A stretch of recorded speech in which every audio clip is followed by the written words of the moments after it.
Hello students, हम आपको अब फ्रेंच रिवॉल्यूशन के बारे में डिस्कस करते हैं, उन क्वेश्चनों को जो काफ़ी इम्पोर्टेंट होते हैं बोर्ड के लिहाज से। इनमें एक पहला क्वेश्चन ये बहुत ज़्यादा पूछा जाता है कि हु वाज नेपोलियन, और नेपोलियन का फ्रेंच रिवॉल्यूशन में क्या योगदान था।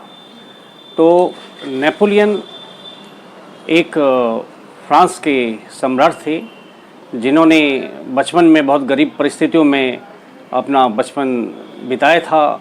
उसके बाद जो है ब्रियनी के सैनिक स्कूल में इन्होंने एडमिशन लिया किसी तरह से, और बाद में पेरिस के सैनिक स्कूल में पढ़े और धीरे धीरे करके ये सेना में भर्ती हो गए। सेना में भर्ती होने के बाद नेपोलियन अपनी एबिलिटी से, अपने साहस से और अपनी बुद्धिमत्ता से प्रमोशंस लेते गए और धीरे धीरे ये फ्रांस के सबसे बड़े पोस्ट पे आर्मी में आ गए। सेनापति की जो पोस्ट होती है आर्मी में, जनरल की, वो सबसे बड़ी होती है। उस पोस्ट में नेपोलियन आ गए। और फ्रांस में जब रिवॉल्यूशन हुई थी 1789 में, तो फ्रांस की रिवॉल्यूशन के बाद जो है आपको पता है जैकोबियंस लोग पावर में आ गए थे। जैकोबियंस के नेता रॉबस्पियर ने पावर संभाल ली थी और उन्होंने फ्रांस के राजा को, जो लुई 16 थे, और उनकी रानी को हटा दिया था, उनको कैद कर लिया गया था। तो इन्होंने फ्रांस के राजा को हटाने के बाद जैकोबियंस ने शासन किया।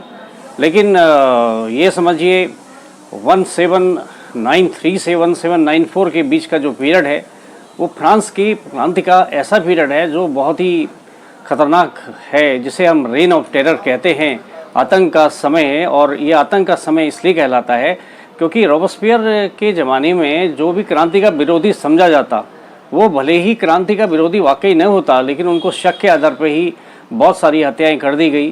पेरिस शहर में अकेले करीब करीब 5000 लोगों को मार दिया गया किस शक पे कि ये क्रांति के विरोधी हैं।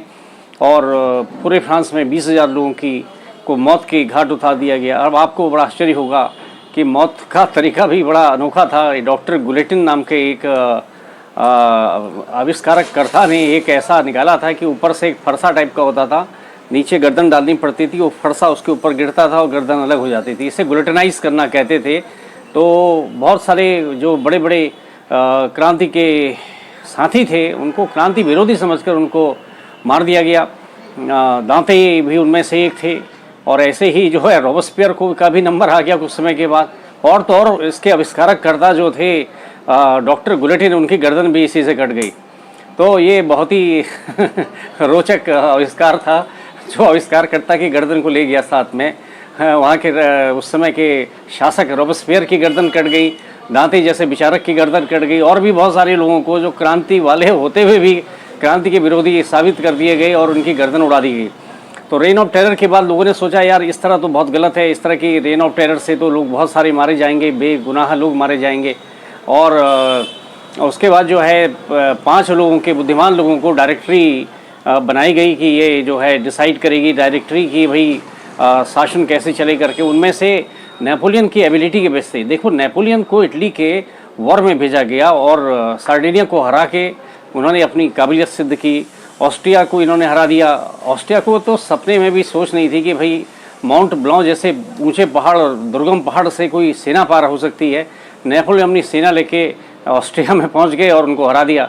ऐसे ब्रिटेन को भी इन्होंने हराया। तो कहने का मतलब है कई सारे युद्ध जीतने के बाद इनकी काबिलियत के बेस पे इनको डायरेक्टरी का प्रथम मेंबर बना दिया गया। और भी 4 मेंबर थे, लेकिन डायरेक्टरी के मेंबर्स की आपस में झगड़े होते थे और इस झगड़े की वजह से डायरेक्टरी को भी भंग कर दिया गया। उन्होंने कहा साहब नेपोलियन जी आप ही संभालिए।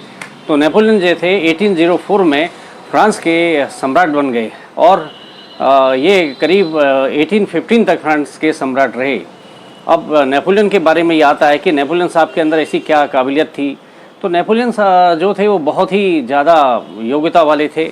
एक गरीब परिवार से जिए थे तो उनको गरीबों की दशा का पता था, है ना। एक बड़ा ही इंटरेस्टिंग एक वाक़या आता है कि ये सेब खाने के लिए एक फल वाली के पास जाते थे। वो कहते थे आप मुझे सेब दे दो और मैं जब राजा बन जाऊंगा तो तुम्हें पैसे दे दूंगा। और नेपोलियन जो थे धीरे धीरे करके सम्राट बन गए। तो एक दिन उस फलवाली के पास गए, कहने लगे माता जी, वो डर गई आर्मी को देख के और इतने बड़े राजा को देख के। वो तो कहाँ से पहचानती, एक बच्चे को देखा था और एक इतना बड़ा राजा आ रहा था तो घबरा गई, कहने लगी मुझे माफ़ कर दो। कल से मैं स्ट्रीट में फल नहीं बेचूंगी, माफ़ कर दो मैं गरीब हूँ। तो राजा के सैनिक उसको पकड़ के राजा के पास ले गए, राजा मतलब नेपोलियन बोनापार्ट। तो वहाँ पर जाके राजा ने उसको प्रणाम किया और उससे कहा कि भाई हम आपके बहुत ऋणी हैं, आपने हमें सेब खिला के तगड़ा किया और आज आपके सामने जो नेपोलियन खड़ा है उसके बहुत एहसान है, आप बोलिए कितने पैसे देने हैं। उसने कहा अरे वो थर थर काँप रही थी। उसने कहा मेरे साथ मजाक मत कीजिए, आप कौन है मैं पहचान नहीं पाई। तो नेपोलियन ने उस बच्चे का उदाहरण देके उसको बहुत सारा धन दिया और कहा कि आप मेरे राजमहल में आके रहिए और जो जो इनको ज़रूरत पड़ेगी वो चीज़ें इनको दी जाएगी। तो इतने ज़्यादा अच्छे करुण हृदय के आदमी थे नेपोलियन, और एक बहुत अच्छे लड़ने वाले, बहुत अच्छे सेना नायक, बहुत अच्छे एडमिनिस्ट्रेटर और युद्ध का संचालन करने में भी बहुत कुशल थे। नेपोलियन की एक ही गलती थी, वो बहुत ज़्यादा एम्बिशियस थे, जिसके वजह से उन्होंने अनाप शनाप यूरोप के सारे देशों पर अटैक करके त्राही त्राही कर दी थी। और बाद में यूरोप की सम्मिलित सेना ने इनको वाटरलू के वॉर में 1815 में हरा दिया था, जिससे और नेपोलियन को तुरंत कैद कर लिया गया। इनकी सेना का एक बहुत बड़ा भाग जो पहुंच नहीं पाया वहां पर युद्ध में और नेपोलियन हार गए। और क्योंकि ये तो टाइम के पंक्चुअल थे, लेकिन दूसरा सेना नायक पंक्चुअल नहीं था, नहीं पहुंच पाया, नेपोलियन हार गए और उनको कैद कर लिया गया। और नेपोलियन को इस बार बंद करके ऐसी जगह भेज दिया गया ताकि वो वहाँ से आ ना पाए, क्योंकि नेपोलियन पहले भी एक बार भाग चुके थे। और उनको सेंट हेलेना आइलैंड में भेज दिया गया और करीब 1821 में 6 साल कैद के बाद इनकी मौत हो गई। और बाद में इनके डीएनए टेस्ट किया गया तो पता चला कि इनके बालों का तो वो जो है ये पता चला कि नेपोलियन को स्लो पॉइजन देके मारा गया था। खैर, नेपोलियन बोनापार्ट का इतिहास और उनकी इज्जत फ्रांस में बहुत ज़्यादा है। फ्रांस के लोग आज भी लोगों के आंखों में नमी आ जाती है नेपोलियन का नाम सुन के, क्योंकि नेपोलियन ने फ्रांस को बहुत ही ज़्यादा सम्मान दिया था। नेपोलियन ने फ्रांस को एक ऐसी इज्जत दी कि फ्रांस राजाओं के राज्य में लुई 16 जैसे लालची राजा के राज्य से एक नेपोलियन जैसे अच्छे राजा का होना एक बहुत ही अनोखा कदम था फ्रांस की क्रांति में। फ्रांस की क्रांति के बाद जब नेपोलियन राजा बने तो इन्होंने कुछ काम ऐसे किए जो लोगों को पसंद नहीं आए थे। एक तो उन्होंने दास प्रथा दोबारा शुरू कर दी थी। उन्होंने को लगा कि दास जो है हट्टे कट्टे होते हैं और हमारी काम करने में सहयोगी होते हैं, और उनको दास प्रथा जो हटा दी गई थी जैकोबियंस के द्वारा, वो दोबारा चालू की गई। और 1815 के बाद जो है नेपोलियन के जाने के बाद फ्रांस में दोबारा राजशाही आ गई जो पहले थी। और बॉन डायनेस्टी जो है, जो राजा है और उनका राजा लुई 16 का राज्य दोबारा, वो तो मर गए उनकी रानी और उनको मार दिया गया। अब क्यों मारा गया ये क्वेश्चन आता है, राजा और रानी को क्यों मारा गया। देखिए, राजा और रानी को कैद कर लिया गया था, उनको मारने का कोई प्लान नहीं था। लेकिन जब ये देखा कि आसपास के देशों से ये राज परिवार के लोग षड्यंत्र कर रहे हैं, ऑस्ट्रिया हंगरी को युद्ध के लिए आमंत्रित किया कि फ्रांस में अटैक करके दोबारा जो है लुई 16 के राज्य को बना दिया जाए, और भी आसपास के देश फ्रांस पर अटैक करने के लिए तत्पर हो रहे हैं। तो इससे उन्होंने ये सब चीज़ राजा को मार दिया, और राजा को मारने के बाद जो है रानी को भी कुछ महीनों के बाद मार दिया गया। इस तरह से फ्रांस में राजा का अंत हो गया। लेकिन जो अब ये आता है कि एक क्वेश्चन ये आता है कि फ्रांस की क्रांति में रूसों का योगदान क्या था। रूसों के बारे में कहा जाता है तो रूसों ने कहा था कि सोशल कॉन्ट्रैक्ट मतलब राजा और प्रजा का एक कॉन्ट्रैक्ट है कि आप राज्य करेंगे लेकिन प्रजा का ध्यान भी रखना है। ये एक भगवान की जो डिवाइन पावर है उसको रूसों नहीं मानते थे। वो कहते थे कि कोई ऐसी डिवाइन पावर नहीं है कि राजा जो है भगवान का प्रतिनिधि, ऐसा कुछ नहीं है। एक सीधे सीधे राजा और प्रजा का कॉन्ट्रैक्ट है कि आप अच्छे ढंग से राज्य कीजिए और उसके बदले में जो है आप प्रजा जो है आपको सम्मान देगी, टैक्स देगी। अगला ये आता है क्वेश्चन कि कौन से ऐसे कारण थे, explain the reason which were responsible for the French revolution. वो कारण बताइए जो फ्रांस की क्रांति के लिए जिम्मेदार थे। तो इसमें सबसे पहला कारण था कि कंडीशन ऑफ द फार्मर्स। देखिए, फार्मर्स की कंडीशन बहुत ज़्यादा ख़राब थी। क्या ख़राब थी? फ्रांस के जो किसान थे उन पर टैक्सों की भरमार थी। आप ये समझिए 81% जो उनका पैसा उनको जो मिलता था उसका 81% टैक्सेस में चला जाता था। चर्च के अलग टैक्स था और राजा को अलग टैक्स देना था, पुलों से गुजरते तो उसका अलग टैक्स था। मतलब हर छोटी छोटी बात में टैक्स थे और जो ये बहुत भारी पड़ते थे किसानों पे। और किसानों ने बहुत कोशिश की लुई 16 और बाकी लोगों को समझाने की, लेकिन वो उनके टैक्सेस कम नहीं हुए। तो किसानों की स्थिति मिजरेबल थी, वो चेंज करने के लिए बहुत उत्साहित थे कि वो राजा को चेंज कर रहे और कुछ हमारी स्थिति सही हो। बताओ, फसल का 81% तो हमें टैक्स देना पड़ता है, 19% से हम परिवार और अपना भरण पोषण कैसे करेंगे, उसमें भी जब लगातार जो है बढ़ती जा रही थी महंगाई, तो इससे फ्रांस बहुत दुखी था। दूसरा जो था, जो बड़े डॉक्टर्स, इंजीनियर्स, टीचर्स जो सम्मान चाहते हैं उनको सम्मान नहीं मिल रहा था, क्योंकि सारा सम्मान फर्स्ट स्टेट और सेकंड स्टेट को था, जिनमें राज परिवार के लोग आते थे और चर्च के बड़े अधिकारी, चर्च के लोग आते थे। इन लोगों को तो पूरा अधिकार था, इनको कोई टैक्स भी देना। जिनके पास सबसे ज़्यादा पैसा था उनको टैक्स नहीं देना था, जिनके पास पैसा ही नहीं था उन्हें ही सारे टैक्स देने थे। तो कितना बड़ा हंसी वाला आपको लगता है कि फ्रांस की क्रांति में उससे पहले कितना ज़्यादा लोगों ने गरीब लोगों को और मध्यम वर्ग को और निचले वर्ग को सराहा था, क्योंकि फर्स्ट स्टेट सेकंड स्टेट को टैक्स फ्री था और जो सबसे ज़्यादा परेशानी में थर्ड स्टेट था उन्हीं को टैक्स देना था। अगला जो था, राजा का विदेशों से कुछ ऐसा कॉन्ट्रैक्ट उन लोगों को लगा कि है कि वो सत्ता पलटने की कोशिश करता है, तो ये वजह थी राजा के हटने की और राजा को मारने की। अब ये क्वेश्चन भी आता है कि समाज फ्रांस की क्रांति के बाद, आफ्टर द फ्रेंच रिवॉल्यूशन हैं, what change were occurred in the France में कौन कौन से परिवर्तन हुए।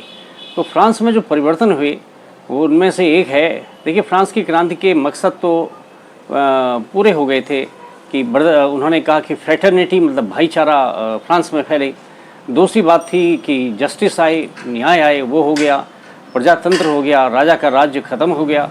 इस तरह से फ्रांस की जो क्रांति थी उसने अपने ऑब्जेक्टिव्स करीब करीब पूरे कर लिए थे, है ना। और लेकिन उसको संभालने वाले भी होने चाहिए थे। जैकोबियंस लोग ने क्रूरता दिखाई, बहुत सारे लोगों को मार दिया। जैकोबियंस के बाद जो डायरेक्टरी आई वो संभाल नहीं पाई। नेपोलियन ने काफ़ी हद तक संभाल के फ्रांस को गौरव दिलाया और फ्रांस को आसपास के देशों को भी जीत के फ्रांस की सीमाएं बड़ी कर दी। लेकिन नेपोलियन के बाद फिर दोबारा जो है 1815 से आगे 1830 के आसपास जो है राजाओं का राज्य दोबारा हो गया। कंजर्वेशन कहते हैं। फ्रांस और यूरोप में पूरे पुराने राजाओं को स्थापित कर दिया गया और 15 साल तक करीब करीब ये लोग रहे। लेकिन बाद में जिन लोगों ने डेमोक्रेसी का स्वाद चख लिया वो कहाँ तक राजा की बाद में कंट्रोल में रहते, तो उन्होंने अल्टीमेटली जो है राजाओं का राज्य समाप्त कर ही दिया। इस तरह से आपने देखा कि फ्रांस में डेमोक्रेसी एक बार दोबारा इस्टेब्लिश हो गई। अब ये क्वेश्चन आता है कि फ्रांस के उसमें जो विचारक थे, जो इनका क्या योगदान है। तो ये कहा जाता है कि विचारक नहीं होते तो फ्रांस में क्रांति ही नहीं होती। रूसो, वोल्टायर, है ना, जैसे एबीसीए, ऐसे कई सारे बहुत सारे विचारक थे, बहुत सारे लोग थे जिन्होंने फ्रांस के लोगों को मनोवैज्ञानिक रूप से क्रांति के लिए प्रेरित किया। अब सोशल कॉन्ट्रैक्ट नाम की किताब के बारे में भी हम डिस्कस कर रहे थे। तो इन्होंने कहा कि हम समाज का और राजा का कॉन्ट्रैक्ट है। राजा अगर समाज के हिसाब से चलेगा तो राजा बनने का अधिकारी है, नहीं तो फिर आप राजा बनने का कोई हक नहीं है। ऐसे ही राज परिवार के भी कुछ अच्छे लोग इनके साथ थे। उन्होंने भी विरोध किया राजा की शक्तियों का, क्योंकि राजा ने अपार शक्तियाँ ले रखी थी। वो मनमानी करता था, टैक्सेस पे टैक्सेस बढ़ा देता था, तो जनता के टैक्सेस से उसको राजा को कोई मतलब नहीं था। वो अपने ऐश में मस्ती में रहता था। आपको याद है 1789 पर जिस समय क्रांतिकारी लोग अटैक कर रहे थे, तो उस समय राज परिवार आमोद प्रमोद में व्यस्त था, नाच गाने में व्यस्त था।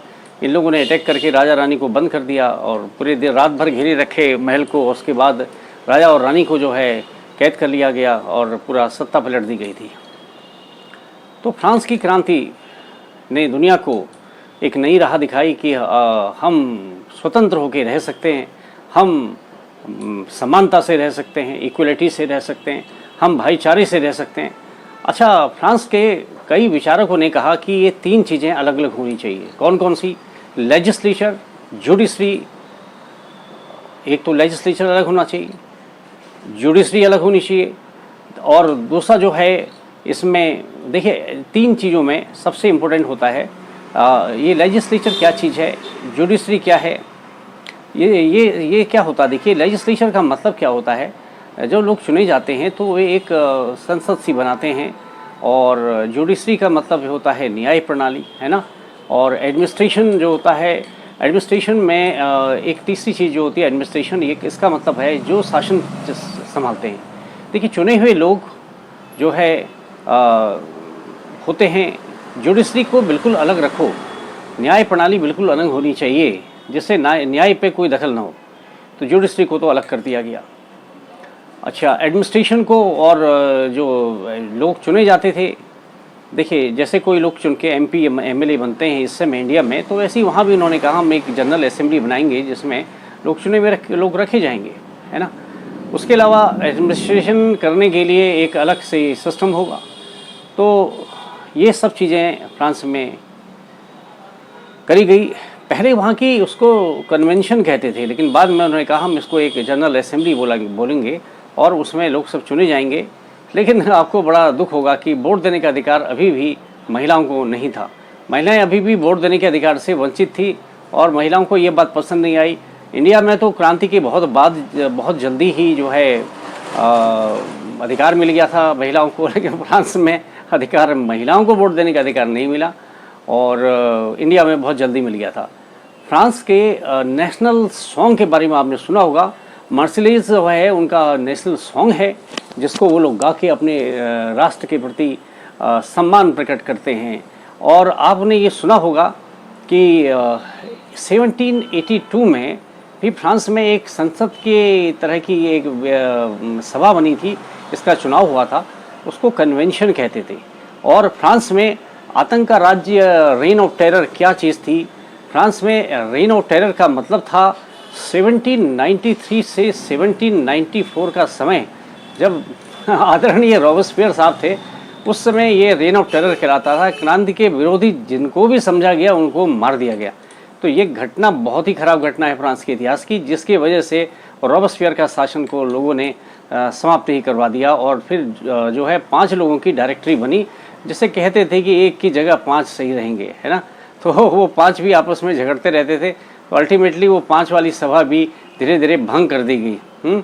फ्रांस के अगर आप सबसे महान नायक की बात करें तो फ्रांस के सबसे महान नायक किसे आप समझते हैं? तो हम तो सोचते हैं नेपोलियन बोनापार्ट एक ऐसे थे जो सबसे बड़े नायक के रूप में थे। द सोशल कॉन्ट्रैक्ट नाम की एक किताब थी, इसके बारे में कहा जाता है ये किसने लिखी है? तो सोशल कॉन्ट्रैक्ट नाम की किताब जो है, मैंने अभी थोड़ी देर पहले आपको बताया था, फेमस फिलोसफर थे रूसो साहब, इन्होंने लिखी थी।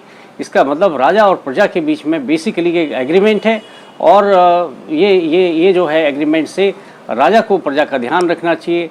तो प्रजा तो राजा का ध्यान रखती है क्योंकि प्रजा सब कुछ सहती है बेचारी। थर्ड स्टेट के बारे में आपने जानना चाहते हैं कि थर्ड स्टेट क्या था? ये थर्ड स्टेट क्या चीज़ थी? ऐसी कौन था जो है थर्ड स्टेट क्या है करके एक किताब लिखी गई थी, what is third state.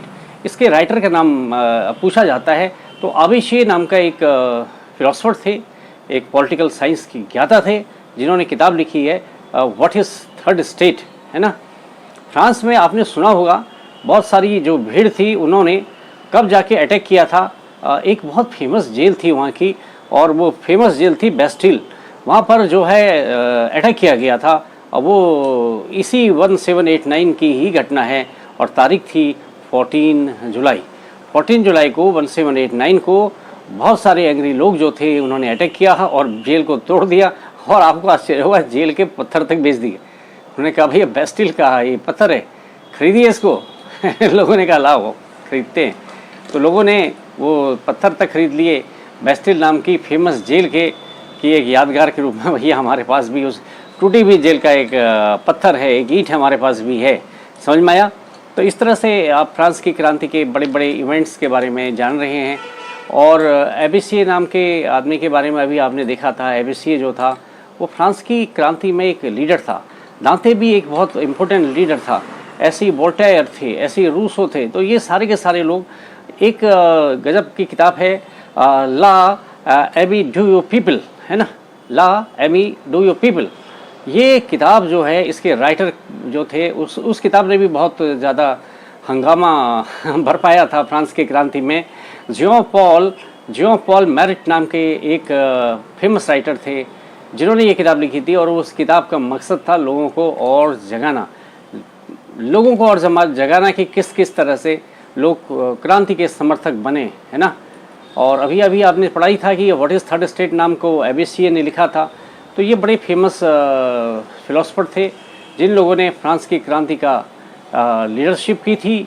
France की क्रांति नहीं होती अगर ये लोग अपना ताकत नहीं दिखाते। और अभी अभी आपने देखा था रेन ऑफ टेरर जैसा खतरनाक समय जिसमें फिलोसफर्स तक को मार दिया गया, और तो और रोबेस्पियर को भी मार दिया गया, और तो और जो क्रांति के सूत्र क्रांति की आविष्कार ये गुलेटिन के जो आविष्कारक थे डॉक्टर गुलेटिन साहब, उनकी गर्दन भी अलग कर दी गई। तो फ्रांस की क्रांति के इसमें बहुत सारे बड़े मज़ेदार क्वेश्चंस हैं। इस तरह के क्वेश्चंस के सिलसिले को हम और जारी रखेंगे, और इस चैप्टर में फ्रेंच रिवॉल्यूशन में आप देखेंगे बहुत सारे इम्पोर्टेंट टॉपिक है आपको कराते हैं इसके बाद। और इसी तरह से हमारे चैनल को देखते रहिए, सब्सक्राइब कीजिए और शेयर तो ज़रूर कीजिए, क्योंकि ज्ञान दूसरों को भी मिलना चाहिए और हमें भी इससे उत्साह मिलेगा। और इस तरह से आप फ्रांस की क्रांति के इम्पोर्टेंट क्वेश्चंस सीखते रहेंगे, और इसको शेयर ज़रूर कीजिए, सब्सक्राइब कीजिए। Thank you for watching.